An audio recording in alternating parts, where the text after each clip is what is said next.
You want to support Roland Martin Unfiltered? Be sure to join our Bring the Funk fan club. Every dollar that you give to us supports our daily digital show. There's only one daily digital show out here that keeps it black and keep it real as Roland Martin Unfiltered. By going to RolandMartinUnfiltered.com, you can make this possible. Oh my God, I got to deal with this. If y'all thought Trump was one big ass baby Huey, what can we call Uncle Ben Carson? Oreo. Y'all, they had a hearing yesterday. Uncle Ben. Oh my word. Let's first start with Massachusetts Congresswoman Ayanna Pressley. She got up. Thank you, Madam Chair. Secretary Carson, I've waited a long time for this moment. But the residents of my district, the 7th Congressional in Massachusetts, have been waiting far longer for your agency to do its job. Colleagues across the aisle earlier were critical of the passion and even the outrage that we've expressed on this side of the aisle. I make no apologies for that. This matter is very, very personal. Let me be clear, housing is a fundamental human right, and the displacement of families should be regarded as the public health crisis that it is.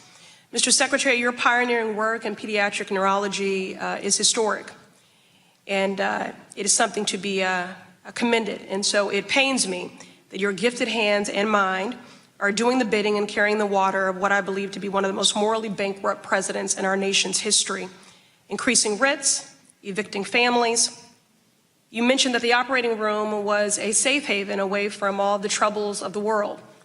Safe haven. That's exactly what a home should be and what every single person, and in particular our children, deserve.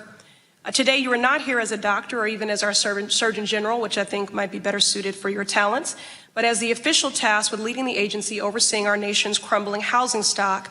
And for that, I do believe you are unqualified. You said this was not a political matter, but it does seem that political views are being played out in the policies that are being rolled out every single day. When you imply that people are living in public housing either because of a desire to be self-sufficient, questioning a work ethic, when we are eliminating a stock but not increasing supply, people in the Massachusetts 7th Congressional District would have to work 84 hours to afford a decent one-bedroom at fair market rent. Doris Bunty, who's a former Massachusetts state representative in my district and was the first African-American woman to hold the position of head of BHA, the first public housing tenant to lead a public housing agency in a major city. She said being poor is not a character flaw. I agree. But again, given your medical background, perhaps you could weigh in on the health consequences of failing to invest in safe housing. Mr. Secretary, since I am short on time here, yes or no, is stable and safe housing a social determinant of health? Sounds like you have not been here and heard most of my testimony. Please just answer the question, reclaiming my time. Yes or no, is stable and safe housing a social determinant of health? There is no question that housing is an important part of health. Yes or no? No question that it's a part of health. It is well documented that health problems such as lead poisoning, asthma, and injuries from trips and falls, especially amongst our senior population, can be linked to substandard housing conditions. Combined, these conditions result in billions a year in healthcare costs. Many of those most at risk of developing these conditions reside in public and federally assisted housing. Yes or no? If left unaddressed, do you believe the substandard public housing conditions pose a risk to tenants' physical, mental, and emotional health? If left unaddressed. Yes or no? Can you ask me some questions yourself? You don't get to dictate what my line of questioning is, reclaiming my time. You're a very smart man, so you understand the question. Please answer it. Yes or no, if left unaddressed, which I believe they are unaddressed because this budget does not reflect the need, do you believe the substandard public housing conditions pose a risk to tenants' physical, mental, and emotional health? You already know the answer to that. Yes or no? You know the answer. Yes or no? I know the answer. Do you know the answer? Yes or no? Reclaiming my time. You don't get to do that. Oh. The time belongs to the gentle lady. The evidence is clear that if we do not invest the necessary funds today, we will pay the price in people's health tomorrow. And what is this administration's response? Cuts. Cuts to crucial funding like the Public Housing Operating Fund and the Family Self-Sufficiency Program, Section 202 housing for elderly and Section 811, housing for persons with disabilities, and even the complete elimination of the Public Housing Capital Fund. These policies are devoid of empathy and humanity, and you've been talking in the abstract, but I want to get specific. There's a Miss Northcross, a mother and a grandmother living in Brighton in my district. She's raised her children and now cares for her grandchildren in property with thick mold on the walls. Her son was recently hospitalized, look at the pictures here, because of bone tumors in his arm and leg. He needs surgery to save and improve his quality of life, but he won't get it because the family must have a sanitary, stable housing condition first. Their actual home literally poses a risk of post-op injury and infection. Her question to you is, what do they become? When you raise children in these conditions, what can they become? So yes or no? Do Miss Norcross and her family deserve to live in these conditions because they are poor? If you've listened to any... Yes or no, do they deserve to live in these conditions because they are poor? You know very well... Would you let your grandmother live in public housing? You know very well... Would you let your grandmother live in public housing, yes or no? You know very well... Under your watch and at your helm, would you allow your grandmother to live in public housing under these conditions? It would be very nice if you would stop... You've stated that The gentleman from Florida, Mr. Lawson, is recognized for 5 minutes.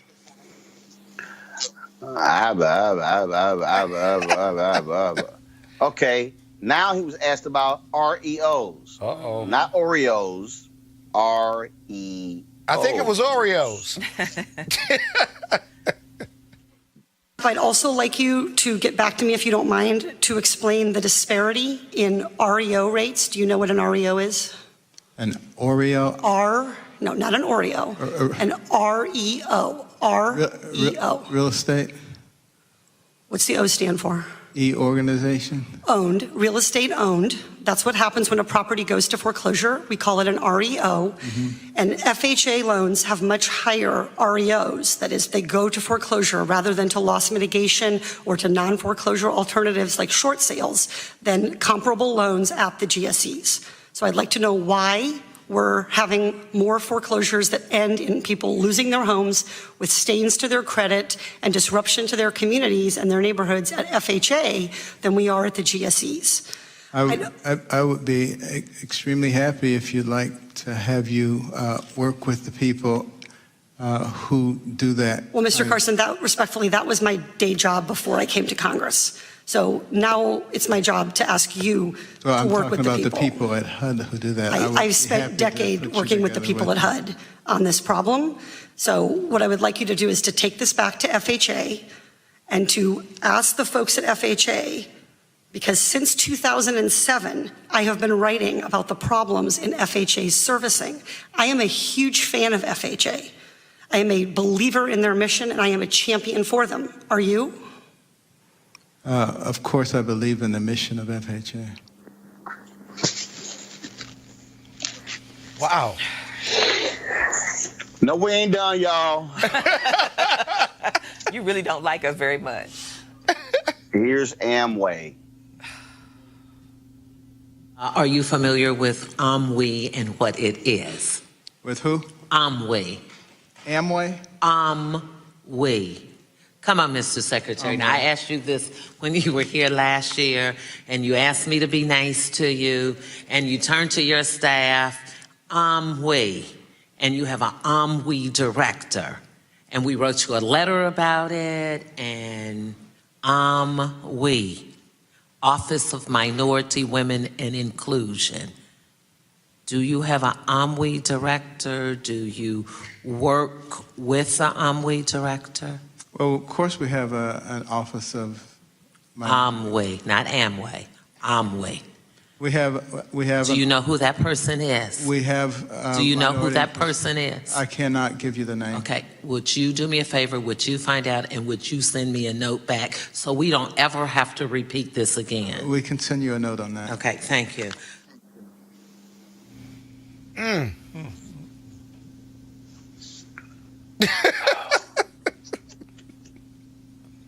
Come on, Roland. If y'all need any further example of how you can be an extremely smart person in one line of work and be utterly clueless and grossly ineffective. In another line of work, we just showed you 3 examples, Dr. Carter. Yes, and honestly, I think he should be ashamed. He doesn't even know his own agency. But it's been clear from the beginning that he was ill-equipped. He should have been Surgeon General, as Ayanna Pressley says. I mean, the representative was absolutely right.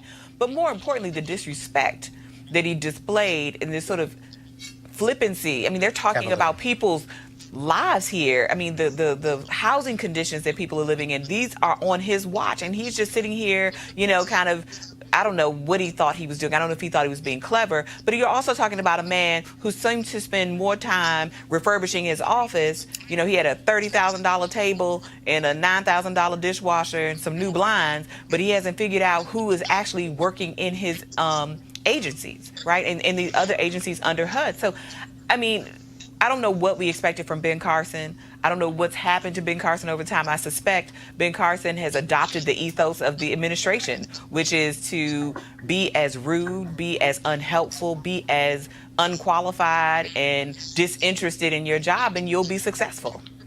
Michael, not only that, this is a photo that Ben Carson literally tried to make light of the Oreo. He posted this on social media.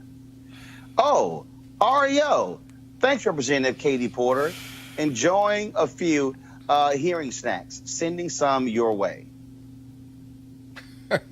You know, it's interesting. I mean, clearly, his reputation is all jacked up now. But more importantly, it's like everyone that gets involved in this administration that had any semblance of a reputation, it's getting messed up to defend this guy.